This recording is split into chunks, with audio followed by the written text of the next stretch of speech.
Greetings everyone, this is Gulab here, and today I'm going to be discussing the creation story from the Rig Veda. So there's many different types of creation stories around the world, ancient stories from all different types of religions and spiritualities. And the oldest among all the creation stories comes from the Vedas, and specifically the first Veda, which is the Rig Veda. So what I'm going to do is go ahead and read through the translation of the creation story, and then I'm going to go to an in-depth interpretation of the story. All right, so this is called the Nasadiya Shukta. This is the famous Nasadiya Shukta, the 129th Shukta of the 10th mandala of the Rig Veda. Then even nothingness was not, nor existence. There was no air then, nor the heavens beyond it. What covered it? Where was it? In whose keeping was there then cosmic water, in depths unfathomed? Then there was neither death nor immortality, nor was there then the torch of night and day. The one breathed windlessly and self-sustaining. There was that one then, and there was no other.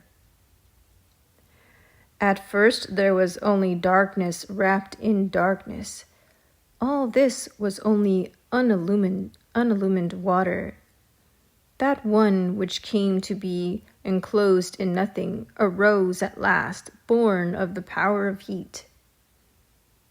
In the beginning, desire descended on it. That was the primal seed, born of the mind. The sages who have searched their hearts with wisdom know that which is kin to that which is not. They have stretched their cord across the void and know what was above and what below. Seminal powers made fertile mighty forces. Below was strength, and over it was impulse. But after all, who knows and who can say whence it all came and how creation happened? The gods themselves are later than creation. So who knows truly whence it has arisen? Whence all creation had its origin, he, whether he fashioned it or whether he did not, he who surveys it all from highest heaven, he knows, or maybe even he does not know. All right, so now we will go into the discussion about this.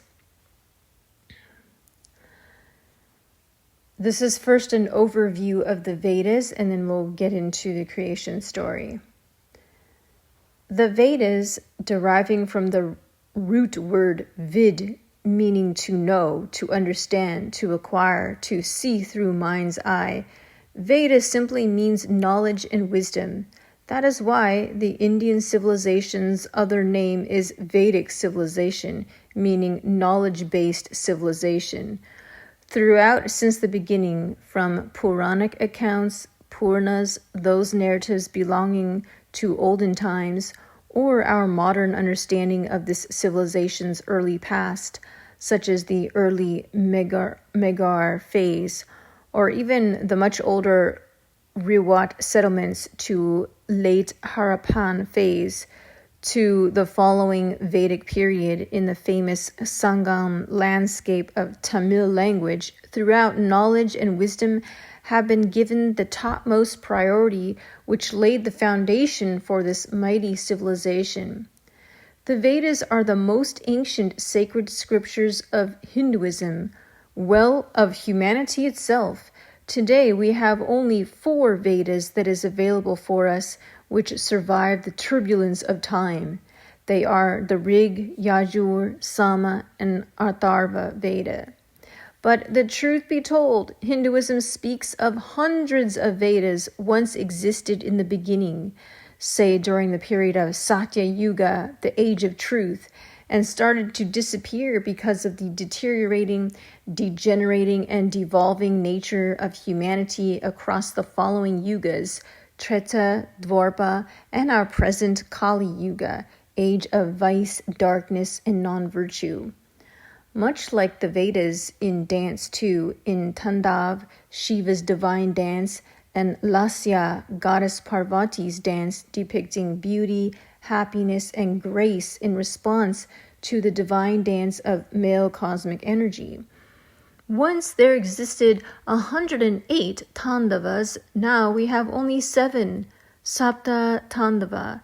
In Jyotish Vidya astrology, it is believed that once there existed 72 Rashis, horoscope signs for constellations. Now it's reduced to just 12 signs.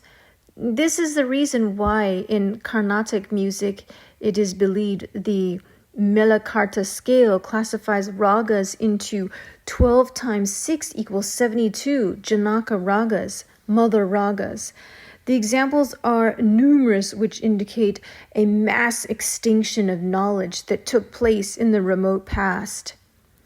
It is only the wise sages who took the heavy burden of condensing all existing Vedas into these 4 groups on the basis of the importance, simplicity, practicality, benefits, and so on applicable to this fast decaying age of Kali Yuga. Imagine how we humans limit ourselves to few futile, mundane, and trivial things on this knowledge, rich planet, instead of stuffing our brains with rich knowledge. Imagine how, despite the vast knowledge that is available across various communities, certain dogma-based faiths are restricting humans to acquire knowledge and coerce them into clinging on to one single book instead of allowing and more so encouraging humans to lust for knowledge and acquire it as much as possible according to one's own capacity. Or worse, how much knowledge destructions and distortions are committed and still going on. We humans are, after all, species known for intelligence stemming from knowledge acquisition, isn't it? Well, this degradation of humanity is one important aspect of Kali Yuga. It is very tough to date the Vedas because, first of all, they belong to olden times. Second, they remained as oral tradition for a very longer period.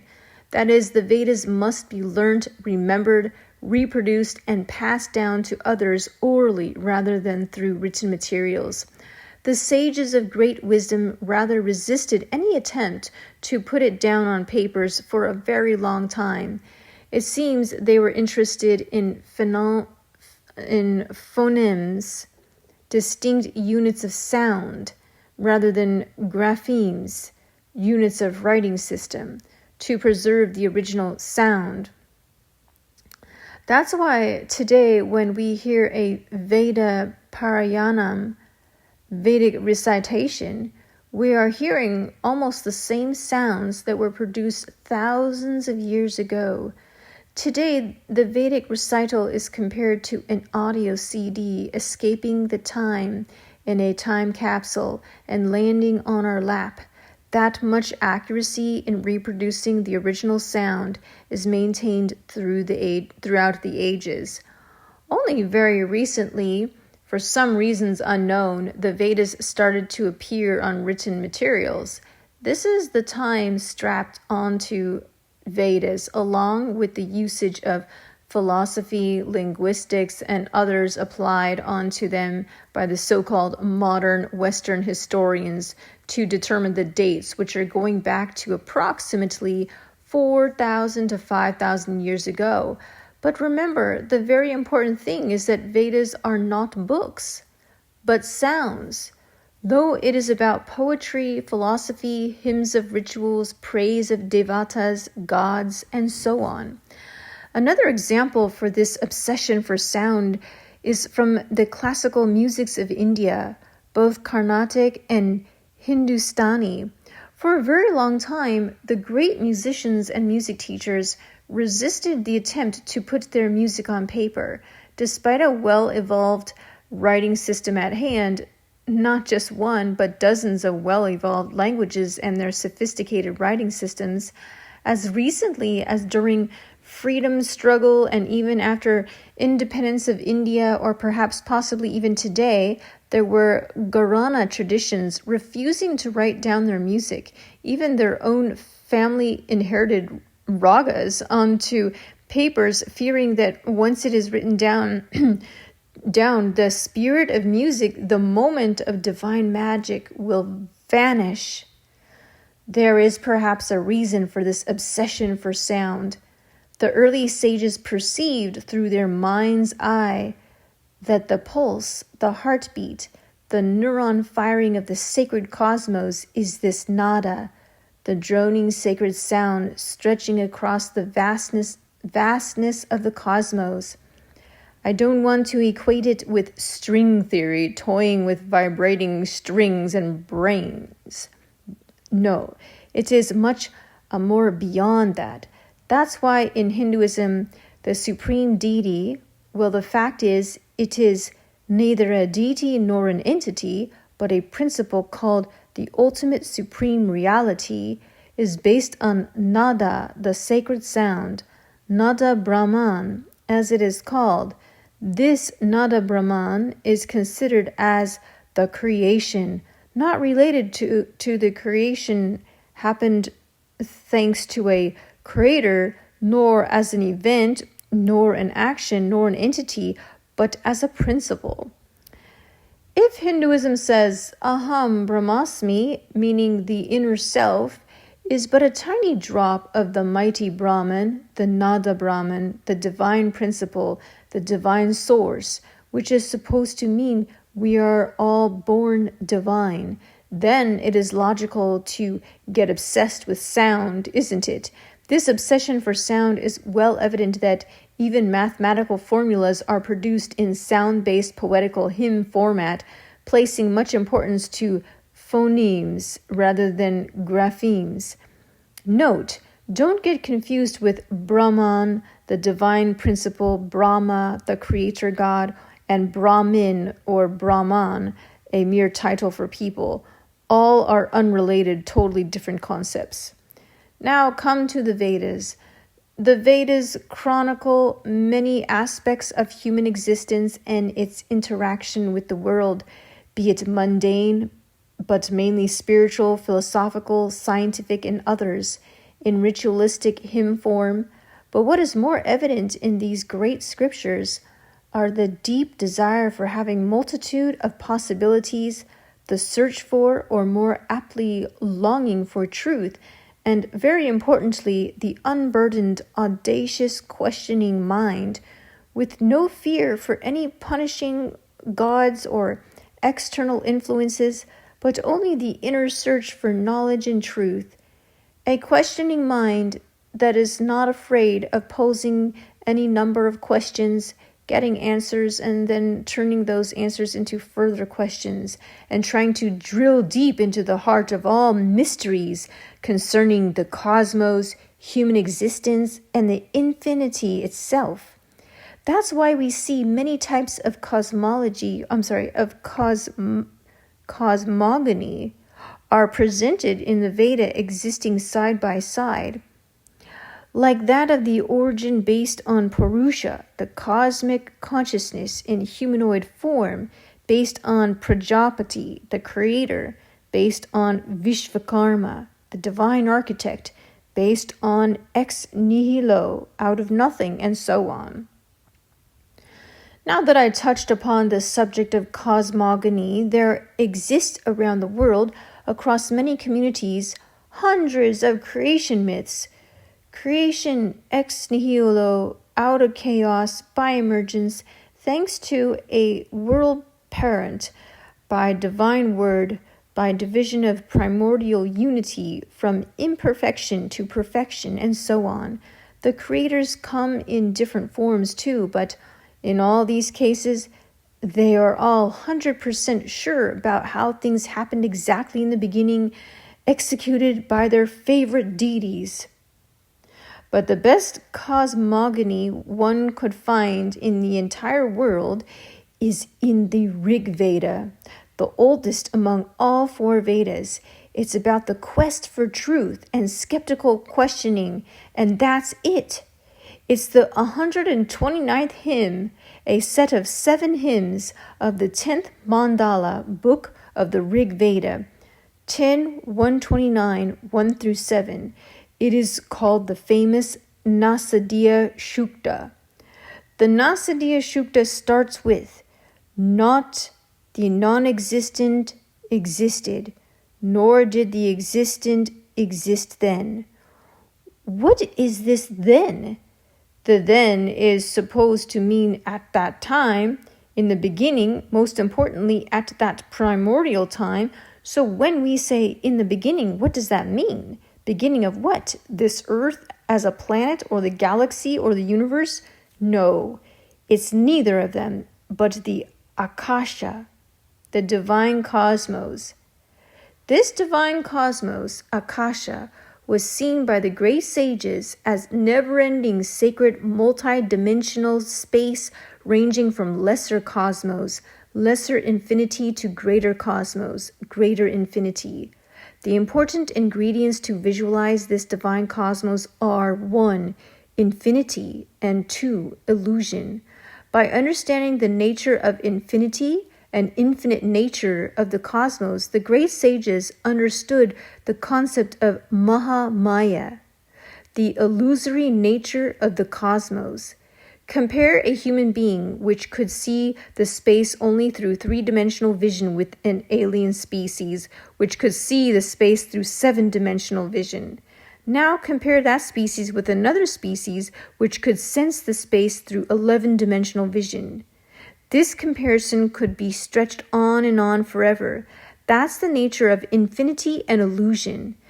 That is why the Nada Brahman is called the ultimate supreme reality, pre-primordial in nature, beyond infinity and illusion, based on sound.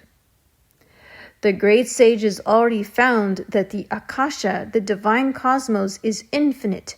Despite that, they introduced 2 more Akashas, lesser cosmos, Daharaksha, and greater cosmos, Mahakasha. Imagine parting from the Earth towards the solar system, galaxy clusters, universe clusters, multiverses above and beyond.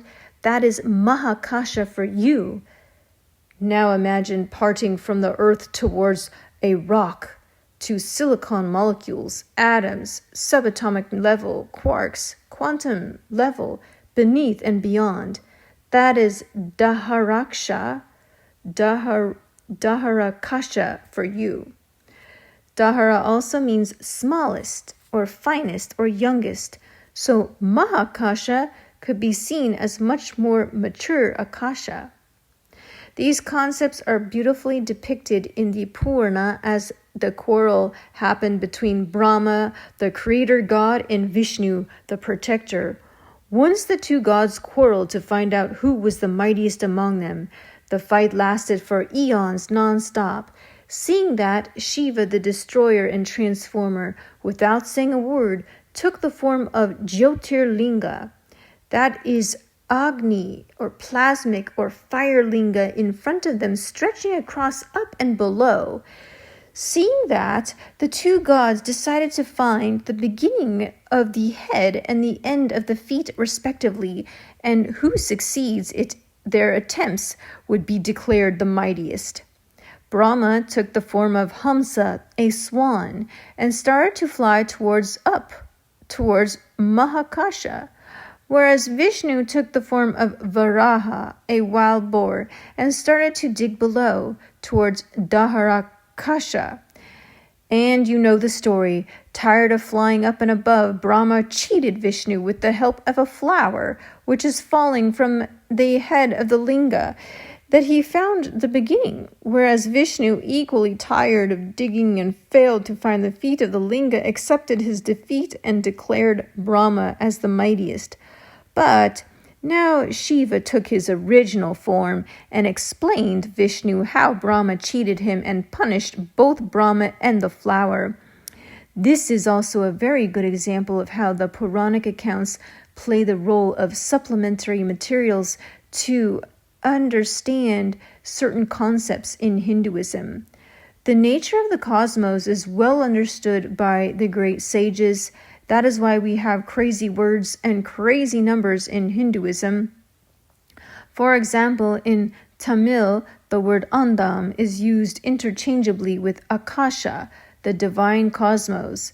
There are words like parandam, the bigger cosmos, the container of cosmos, and anda parandam, the container of parandam, and so on. And if this is not suffice, there are terms like Brahmandam, that is Brahma's andam, and Brahma parandam, and so on. Beware, if andam is for human beings, then Brahmandam is for Brahma. This four-headed creator God. And you know, one Brahma day and night is equal to 14 of his hours, or 4.32 billion human years. So what kind of imagination should Brahma possess to envision his andam? Since this is a very lengthy explanation of the creation story in the Rig Veda, I'm going to stop here as a part 1 and continue this explanation in part 2.